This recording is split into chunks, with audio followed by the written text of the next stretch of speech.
Good evening and welcome. Thank you for coming on this very rainy day. We're going to make it worth your while, I promise.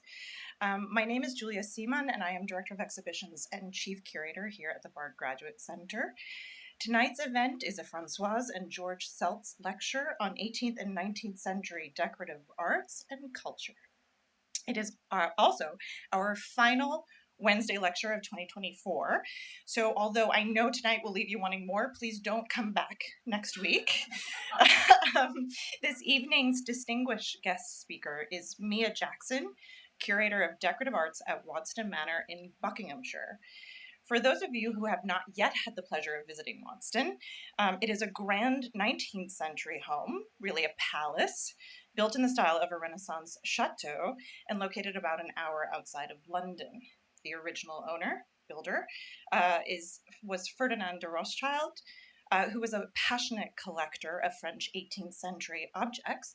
And so Mia, in her role as curator of decorative arts at Waddesdon, oversees one of the world's foremost collections of that material. Mia came to the position well prepared. She has an MA in 18th century French decorative arts from the Courtauld and a PhD from Queen Mary University of London, where her research focused on the famous furniture maker André-Charles Boulle, and in particular on his own collection of prints and drawings. Early in her career, Mia continued to study works on paper, spending 4 years in the Department of Prints and Drawings at the British Museum. She returned to the field of decorative arts in 2017 when she joined the staff at Waddesdon. There, she has curated a number of fascinating and diverse shows, some rooted in the history and collections of Waddesdon, and others not at all in any way. I'm thinking recently of a wedding cake sculpture commissioned for the lawn. Yes, relevant. Most recently, Mia curated an exhibition called Flights of Fancy, Birds at Waddesdon, which closed just a few weeks ago. The exhibition centered on the work of the 18th century painter Louis-Denis Armand, whose specialty was painting birds on porcelain at the Sèvres manufactory. I know this project was close to Mia's heart. She is, after all, co-chair of the French Porcelain Society. And so I am particularly delighted that she agreed to fly to New York to share Armand and his birds with us here tonight. Please join me in welcoming Mia.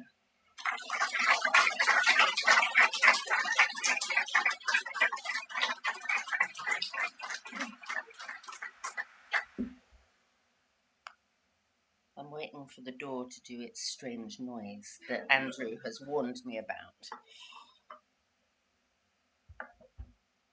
Are you ready?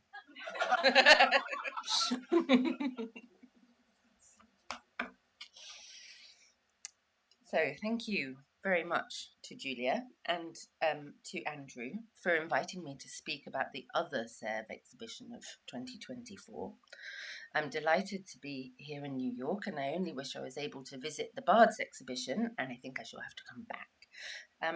Whereas the sculpture show is a huge topic covering the Sèvres factory and its production from its foundation to the present day, Flights of Fancy honed in on one painter and his career, providing the first ever survey of his work.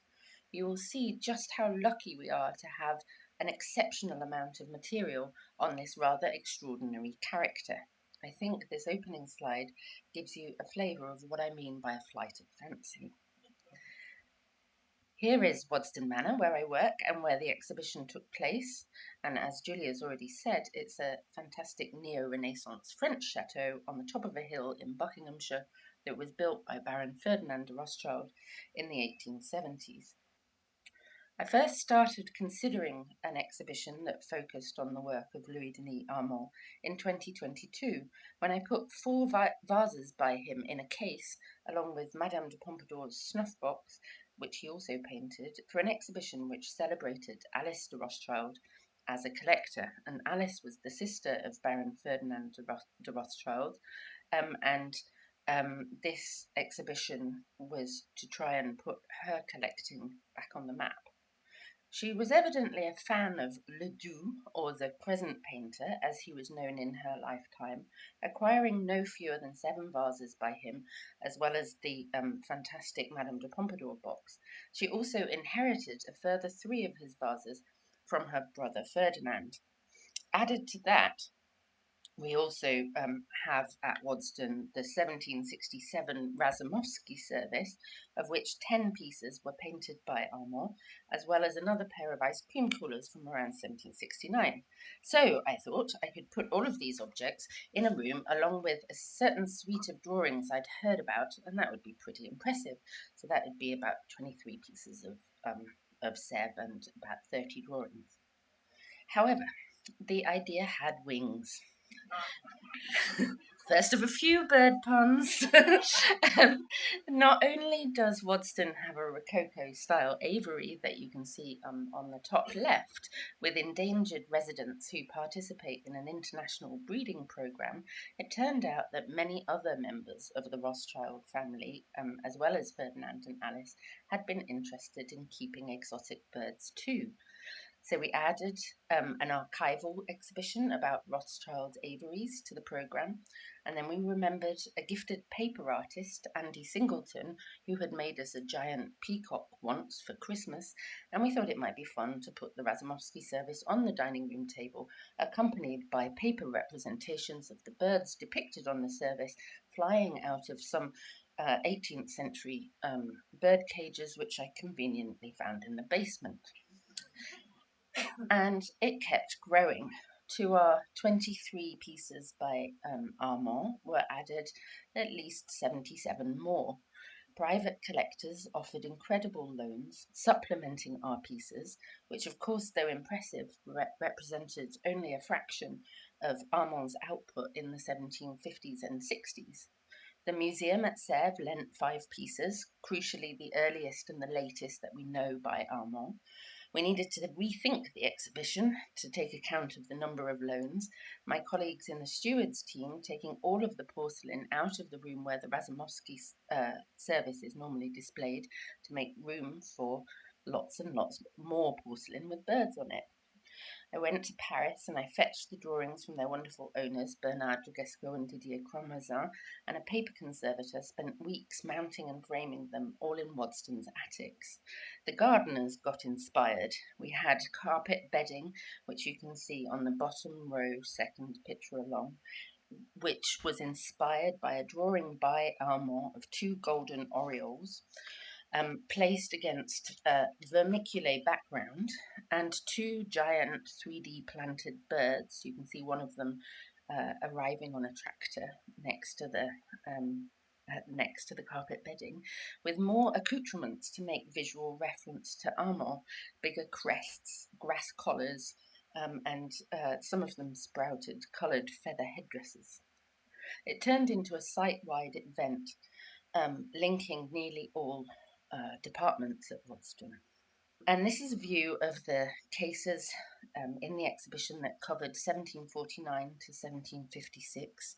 Normally, as I mentioned, the cases show the Razumovsky service, and the upper level is occupied by the many plates that are part of the service. But we didn't want to spend time and money borrowing objects and then put the objects where people couldn't see them. So instead we put giant blow-ups of birds from pieces in each case, which was a great way of encouraging visitors to look closely at the porcelain. The suite of drawings that I mentioned were discovered in Paris in 1990. They'd been purchased by 3 generalist antique dealers who realised, thanks to the extensive annotations on the drawings, that they had something to do with Vincennes Sèvres, and offered them for sale to the present-day archives, who unfortunately were unable to purchase them. Our dear friend Tamara Préau had the presence of mind to ring Bernard Dragesco and tell him about them.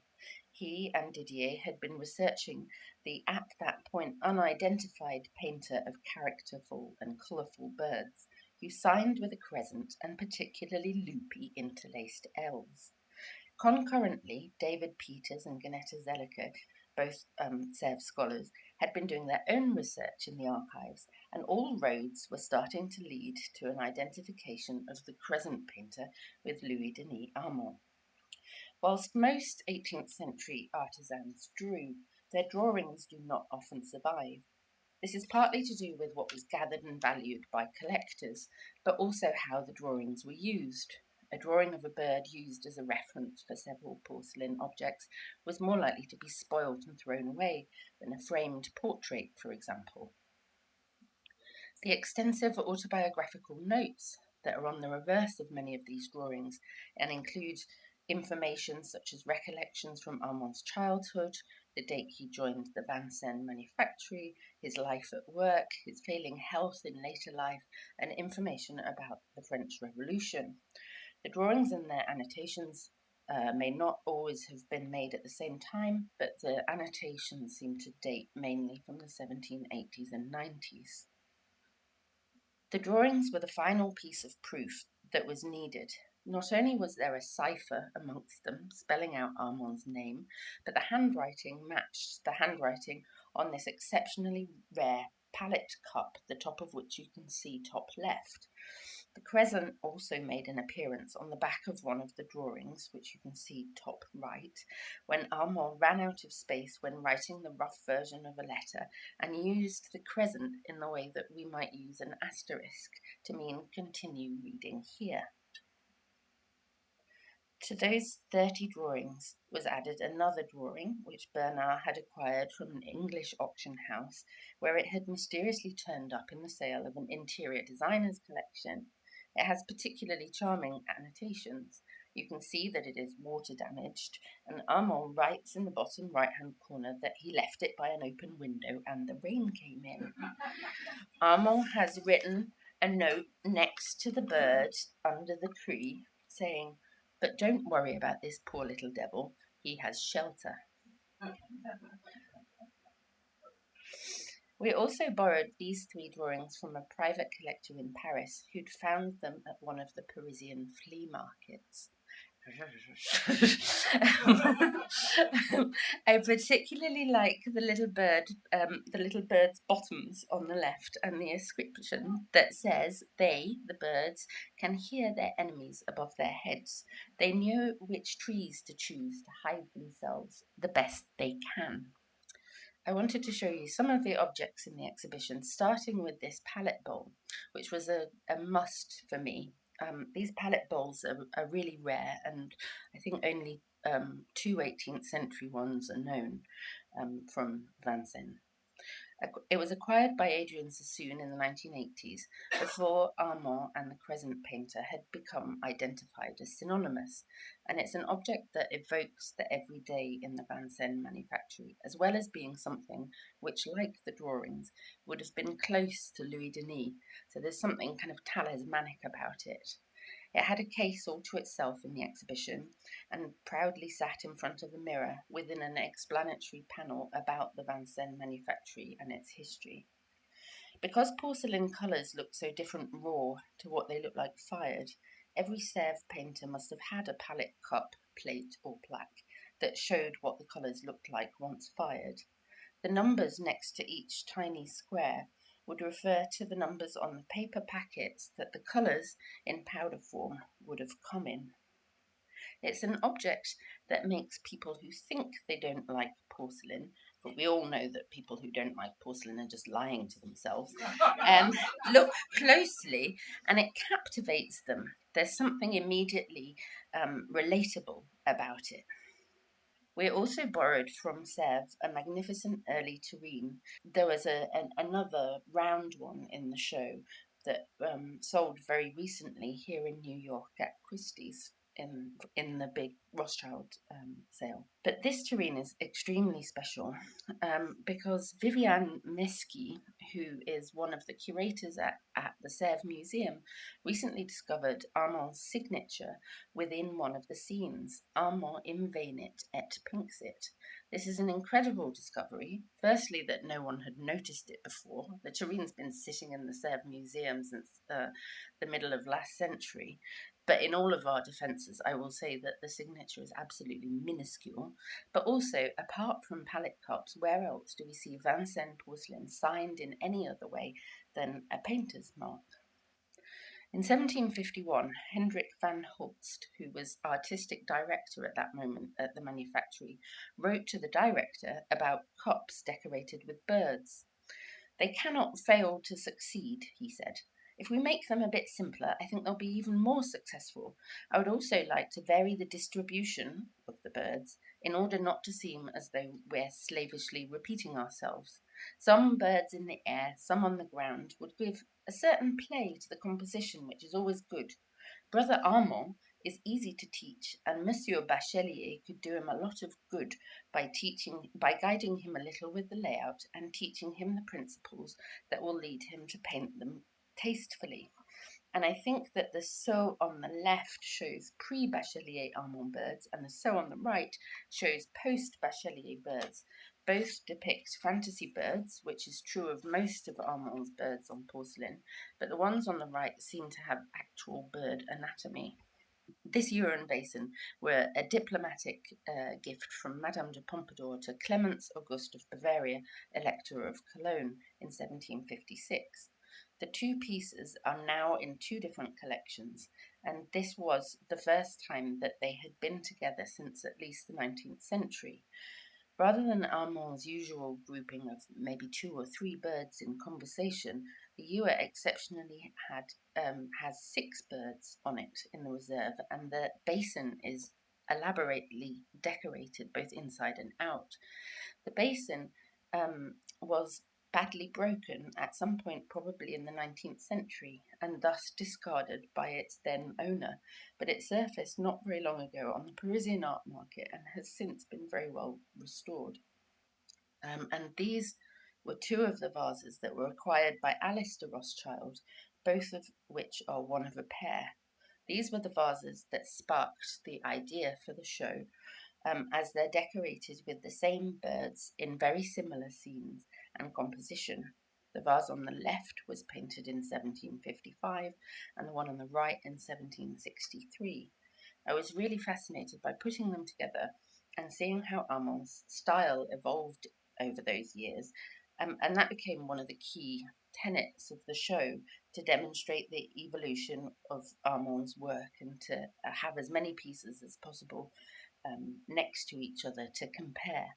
And you can see sort of various things like the way he paints leaves completely changes in those years, and his parrots become slightly more realistic. This plate, also from 1756, is just so beautiful, and it's marked for a different painter, Thévenet, who painted the flowers, but the birds are unmistakably Armand's. It was the first time that these 2 pieces had been together since they were both owned by Madame de Pompadour, and they were both sold at a sale after her death in 1764.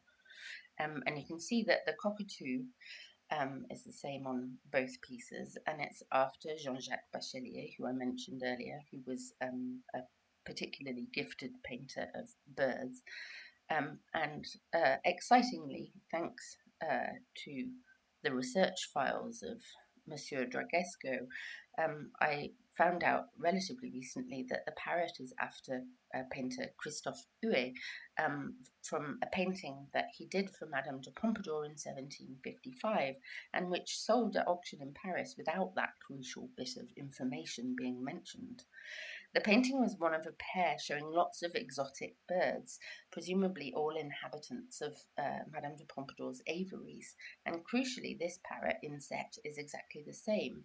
And I got very excited about this parrot, and I've since found out through extensive research (brackets scrolling Instagram) that the African greys with extra red feathers are said to have the red factor, and that it can occur naturally as a spontaneous genetic mutation, but then it can also be selectively bred, so you can keep breeding your African greys that have got a few extra red feathers more and more and more until the Holy Grail is achieved, which is a completely red African grey. The vase on the left is the cover star of the Waddesdon Sèvres catalogue, written by Sven Derrickson in the 1970s, and it was joined in the exhibition by its cousin, on the right, which evidently lost its base at some point, but was fascinating to see side by side with the vase from Waddesdon. It has the same composition, but the birds have got different features, different feet, different beaks, different colouring. And it was sold in 2008, and it isn't the first instance of Armand adapting a composition, and we only have to assume that there's a drawing that relates to these birds somewhere out there, or at least there was, which acted as a model. And these three cups and saucers were shown together on one shelf in the exhibition, and I thought they made such a great trio. They're very close to each other in date. The one on the bottom left has an incredible ground which seems to be designed to imitate hard stones. The wildness of the bird on the cup, with his huge eye feathers, appealed immediately to visitors. I had objects from 3 lenders from the United States who were kind enough to transport the objects to me, an act of kindness that so many people appreciated because the objects they lent were so fantastic. The birds on the cup on the top right are framed by peacock feather gilding, the delicacy and accuracy of which is unbelievable. And the glorious pink and green cup was once part of a déjeuner owned by Louis XV. When the factory underwent a restructure and painters had their salaries reduced in 1760, Armand did not. The archives at the factory attest to the esteem in which he was held. As Le Sieur Armand is so precious and unique in his genre, we are only able to keep him at the factory by promising him that he will have no reduction in his annual pay of 2,400 livres. He'd been earning 100 livres a month from 1753, and he received an annual bonus of 1,200 livres. These green and blue vases in Waddesdon's collection were originally part of a garniture with the ship vase that is now in the Wallace Collection, and are one of 2 ship vase ear vase garnitures, the other one of which is right here in New York at the Frick Collection. This is one of the drawings and its adaptation on the vase à oreilles that you've just seen. This group of 3 birds seems to be a favourite of Armand's. One bird is being squawked at by another, who by the time he's depicted on porcelain has an even more threatening stance, with his wings open as if in exasperation. The bird being berated in the drawing looks hurt, even bemused by whatever accusations are being levelled at him, but on the porcelain he's moved higher in the composition, and his stance has become more defensive, and is given greater presence by the addition of a magnificent crest. The bird turning his head away wants nothing to do with this uncouth pair and their public fight, and the bird pecking the ground in the drawing appears elsewhere on this tray. And I love this tray because it acts as a porcelain plaque to be hung on the wall, even though it may have had a practical function as a tray, or may have been designed to be mounted into the top of a table, as trays of this shape sometimes were. By 1761, the manufactory was technically capable of producing large enough, flat enough plaques that were used as paintings that, of course, did not fade. They're usually decorated with figural scenes and often adaptations of oil paintings, although sometimes original compositions. We don't know if Armand ever painted any plaques that were designed to be framed, but I think if he did, then I think we know of several potential buyers for them. He evidently observed parrots from life. He definitely knew a parrot, and I think he knew a blue and gold macaw, and I'm not sure whose blue and gold macaw he knew personally, but I'm pretty sure that he knew a parrot. And the one in the middle is almost the reverse of the one in the drawing on the branch, and also appears on a plate from 1753 to 4 belonging to Adrian Sassoon. And then the green and red parrots are after George Edwards, who wrote an 18th century encyclopedia of birds, and which the Sèvres painters copied on a number of dinner services, beginning with a service for the Duke of Richmond, and also using the same source material for Waddesdon's Razumovsky service. So throughout the exhibition, I tried to get as wide a representation of shapes, decoration and date as possible, with the caveat, of course, being that Armand was most active in the 50s and 60s, and that at a certain point, he was most often called upon to paint vases or the larger pieces in a service. This pair of ice cream coolers from the Duke of Parma service attest not only to his amazing imagination, the pink bird wearing a blue toupee is one of the best, but also to the realism of the French rural landscapes that they find themselves in.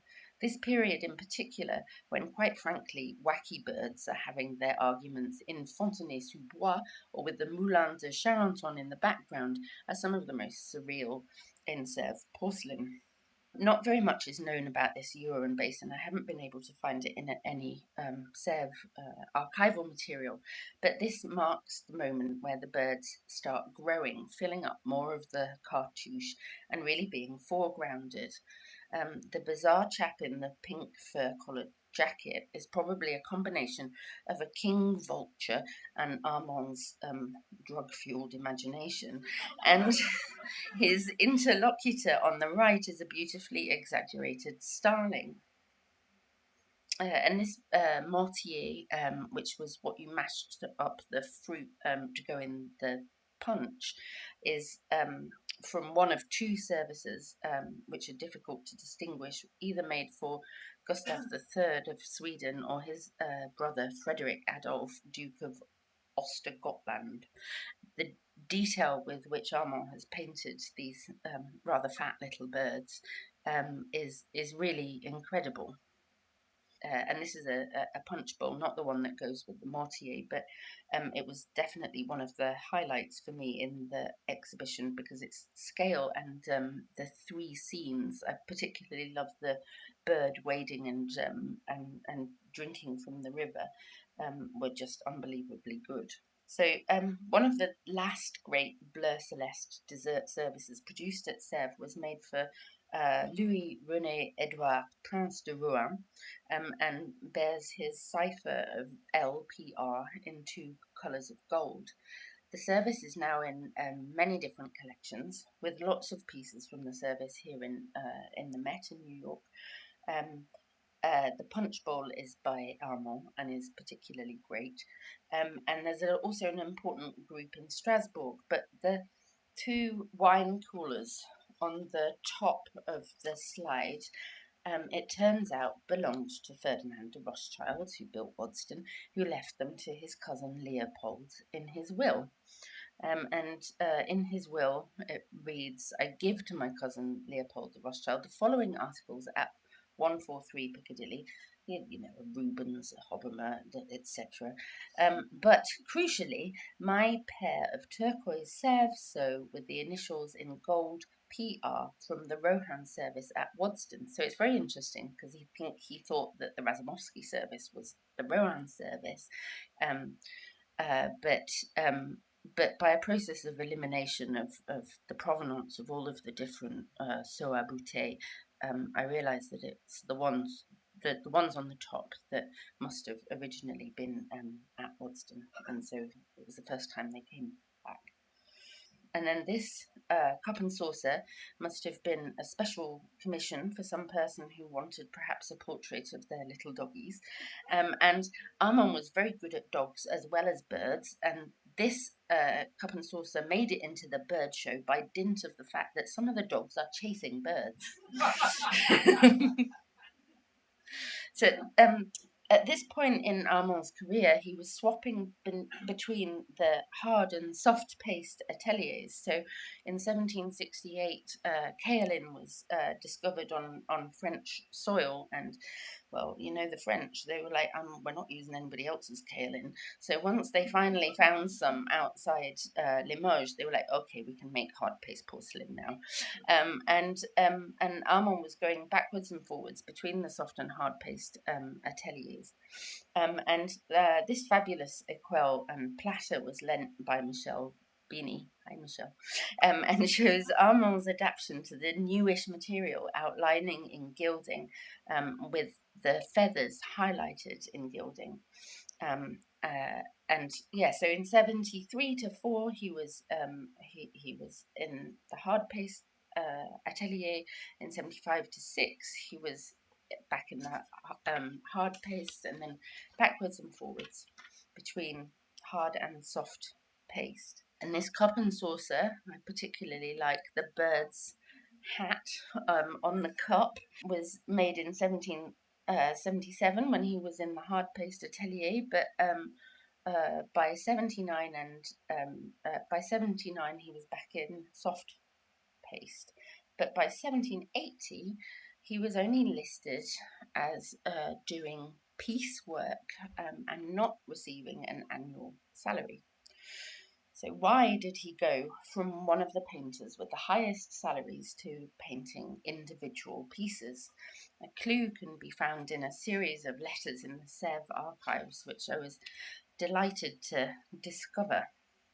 So until the death of the factory's director, Jacques-René Boileau, in 1772, it would appear that Armand could do no wrong.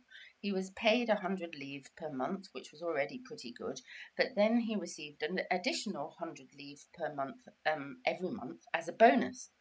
By 1775, his production was slowing down, so much so that it became a problem. In the early 1780s, there's a series of letters between the Comte d'Ingevilliers, director of buildings and manufactories, Jean-Étienne de Montouclat, his secretary, and Antoine Régnier, who was director of the manufactory, in response to a memoir that was written by Armand. We don't have the memoir, though I live in hope of finding it, though we can guess at its contents by the flavour of the responses. One letter describes Armand as lazy, but an excellent worker. He wants to be paid, says the letter, for doing nothing, pretending that the consideration that Monsieur Boileau had for him should excuse everything. He was permitted, continues said letter, to do nothing and say nothing. He was housed, 1,200 livres per year and 1,200 livres in bonuses, and all of this was taken away to put him on piecework. Every now and again, continues the first letter, he paints some pieces that are exceptionally highly finished. However, the letter continues, if, as he says, he has been of great use to the manufactory, and if, as he says, he is infirm, as he claims to be, it seems only fair that he should be given something to live on. After all, the vicissitudes of age come to us all, but only the director can confirm this. Armand was only 59, and a man of that age should be capable of sedentary work. Everything depends, continues the letter, on knowing whether or not he is infirm, as he claims. To be added to this, there just wasn't the money for those kinds of bonuses anymore, so a solution was proposed whereby he should be paid when he was able to work and paid per piece, but at an advantageous rate. However, by the time this proposal reached the director of the manufactory, it fell on fairly deaf ears. This was probably due to the director letting Montouclat know, and I paraphrase here, there's nothing wrong with him. Boileau allowed him to get away with doing nothing. You know the reasons, he says, without telling us the reasons. Régnier adds that it's entirely Armand's fault if he hardly earns anything, since he's continually off fishing or walking, and even recently Régnier bumped into him pounding the streets of Paris, and furthermore, far from Armand being justified in complaining that his work was underappreciated, Régnier had recently given him extra praise, and finally, he's not in the least bit infirm or uncomfortable, and if he wanted to work, he could quite easily earn 1,500 to 1,800 livres with no difficulty. Well, so he didn't get his advantageous rate after Régnier's rant, and it was even added to the next instalment in this series of letters that the favour granted to Armand of being able to work from home should be limited, since he might try to pass off lesser painters' work as his own, which would degenerate into a total abuse of the system. Poor Armand. So in 1780, he only did this déjeuner and 8 cups and saucers, which he was paid for by the piece. So these two vases are the latest pieces that we know by him, and his use of gilding here is simply remarkable. Although he specialised in birds, he occasionally painted other animals such as fish, turtles, porcupines, lions, and unicorns. Guess who that one was for? In the 1780s, in particular, he depicted monkeys in gilding on hard paste porcelain. And here we see two drawings of monkeys, one on a swing, and then there's also a drawing of some monkeys on a seesaw, which I forgot to put into this slide, and the monkey playing a violin on the left is also on one of the vases. He very rarely painted people, but they occasionally make an appearance in miniature within his very infrequent landscape scenes. His last appearance in the archives was in September 1788, when he painted one beau bleu vase with animals in golden colours, for which he was paid 480 livres. It must have been similar to the two vases that I've just shown, though it isn't either of these two vases. And we don't know, unfortunately, anything of his life between 1788 and his death in 1796, but I remain optimistic that more information about this remarkable man will at some point come to light. Thank you very much.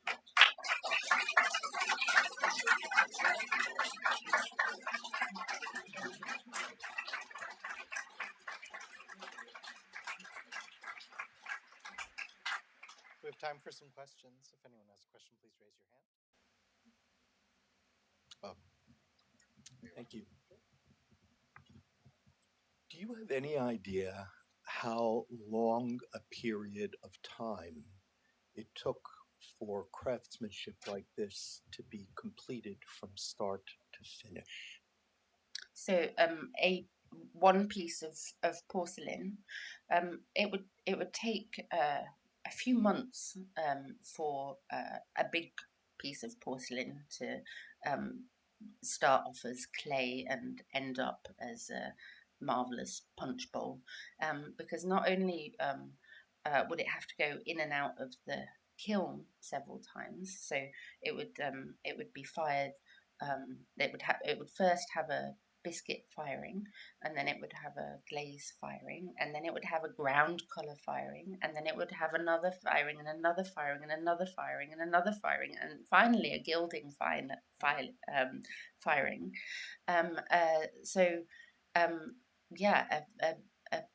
In some cases, a period of months, I would have thought. I should have been more clear. I was actually asking about the decorative painting of surface. How long, and was it ever applied by more than one hand? Yes. So some painters specialised in flowers. Other painters, such as Armand, specialised in birds. You can sometimes find a piece of Sèvres that has got like the marks of 2 or even 3 painters, and then the mark of a different gilder, and it depends really. So Armand, on one of his drawings, mentions that he became very good at working well quickly, and when you start to look at a lot of pieces by the same painter, you can see in some cases where he is working well and quickly, and in other cases where he has really taken time. So, for example, the vase for Madame de Pompadour, he must have worked on that for weeks, and you had to do everything in stages. It was kind of painting by number, so you had to wait for one lot of colours to be fired to see how it turned out, to add the next lot of colours, because they were fired at different temperatures.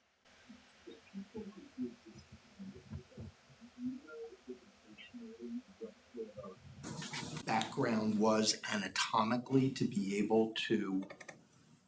So, speaking about Armand in particular, his parents were craftsmen as well, so they painted fan leaves, and Armand started learning how to draw from his parents. And on the back of one of the drawings, he talks about, which was when he realizes that he's able to work well and quickly, he talks about wanting to go out and play when he was 8 years old, and so working faster, and his dad sort of realised this, and so just gave him more work, and his mother came to his defence and said, "Hey, let Louis-Denis go out and play. He's only 8." At which point his father, and this is all recounted on the back of this drawing, turned to his mother and said, "Do we look like we're playing? Is this a game to you?"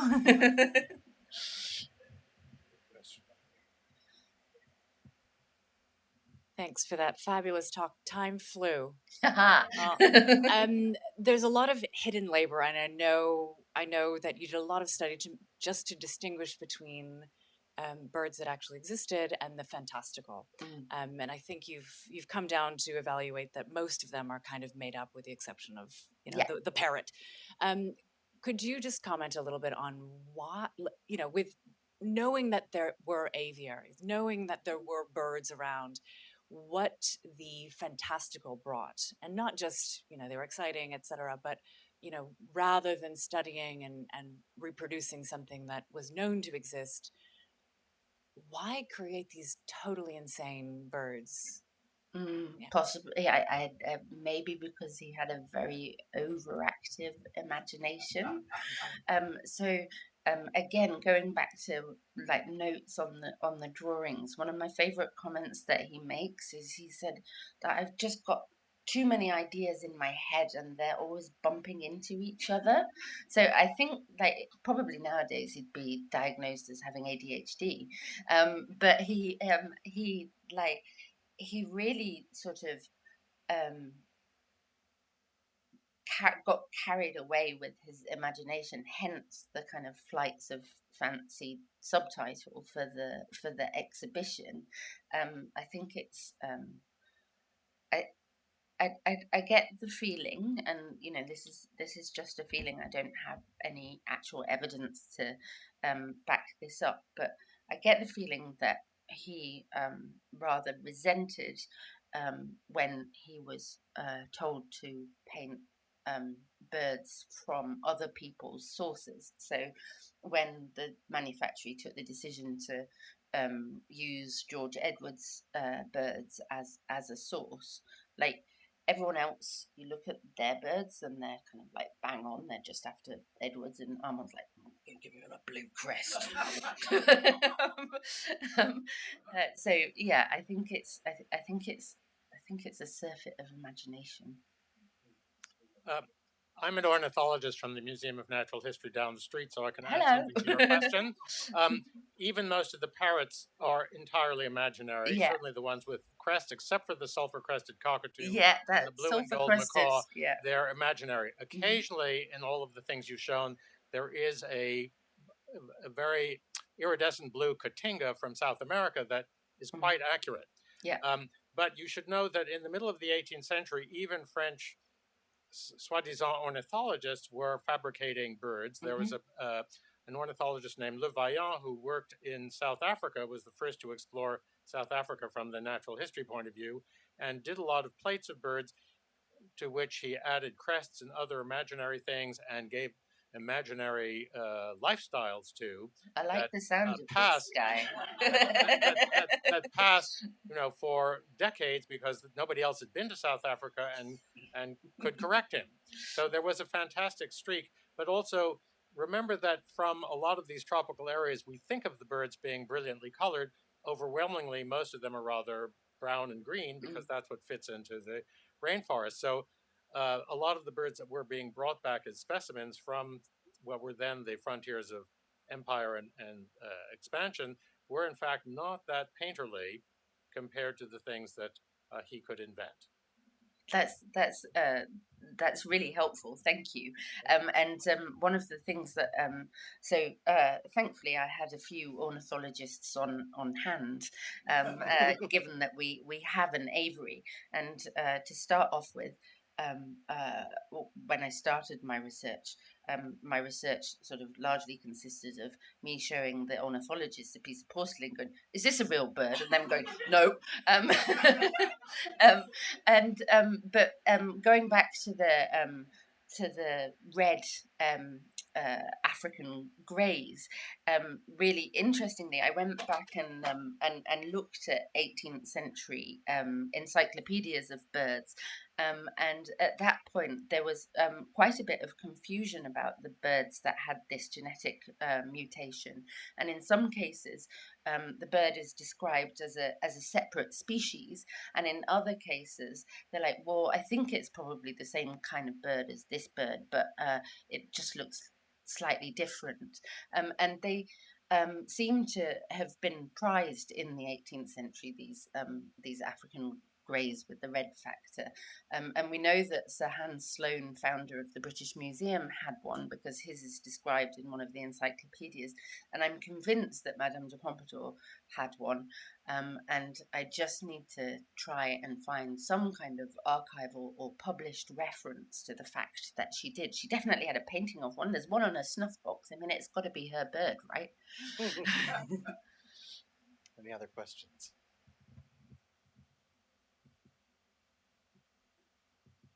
Thank you so much, Mia.